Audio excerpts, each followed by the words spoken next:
Bonjour Jean-Christophe. Bonjour Bertrand. C'est le centre national de quoi ici ? On est au Centre national de référence RFID.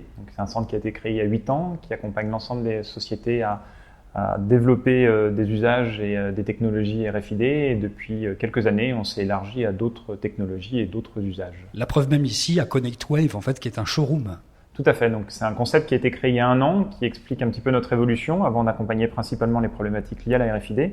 Depuis quelques années, on s'est appuyé sur cette expertise des technologies sans contact pour s'intéresser à d'autres technologies comme le Wi-Fi, le Li-Fi, le Bluetooth Low Energy, etc. Et puis évidemment les objets connectés qui sont ici bien représentés. Voilà, donc là c'est justement la consécration un petit peu de notre approche, c'est-à-dire que depuis toujours on accompagne la compréhension des usages qu'on faisait en RFID.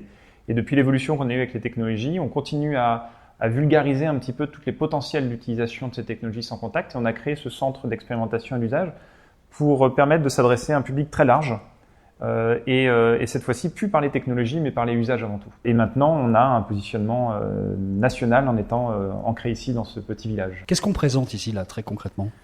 Alors ici, on a focalisé le concept sur 3 principes fondamentaux, c'est-à-dire qu'on a des objets connectés qui fonctionnent, c'est bien de le rappeler, on n'est pas dans du PowerPoint, c'est-à-dire que même si c'est un prototype, on l'accepte, mais avant tout un objet connecté, qui a un véritable retour sur investissement dans le secteur d'activité dans lequel il est utilisé. Donc on scénarise l'utilisation de cet objet et il doit être transposable d'un métier à un autre. Donc là l'idée elle est toute simple, c'est de dématérialiser sa carte de crédit, de la mettre dans le téléphone et de rendre le téléphone intelligent.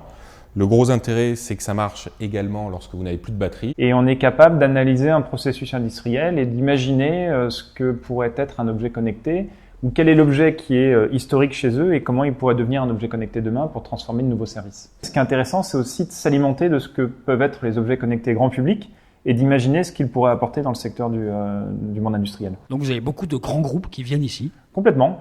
Beaucoup de patrons d'innovation, direction générale, qui viennent comprendre un petit peu quels sont les enjeux de l'usage de l'objet connecté pour imaginer quelles seraient les propres évolutions de leur processus industriel ou les nouveaux services qu'ils pourraient développer. Donc cette application est utilisée par les grandes maisons de vin pour tracer le vin de la cave jusqu'au distributeur et pour en assurer l'authenticité jusqu'à l'utilisateur.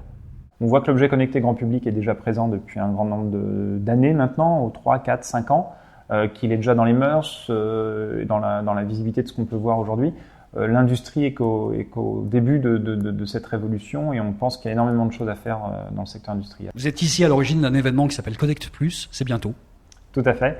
Faites bien de le rappeler, c'est justement une des actions que l'on mène dans l'année. On réunit un peu l'ensemble de notre écosystème. Cet écosystème s'est élargi cette année. On avait un événement qui s'appelait RFID Congress. Pour les raisons que je vous ai expliquées au départ, on a élargi le lieu, le contenu et le nom. Donc une grosse ambition cette année et notre événement a rejoint un événement sur l'industrie du futur qui aura lieu à Paris du 6 au 9 décembre avec Smart Industry et le Midest, donc plus de 50 000 visiteurs consacrés à l'industrie du futur où on animera toute la partie objets connectés.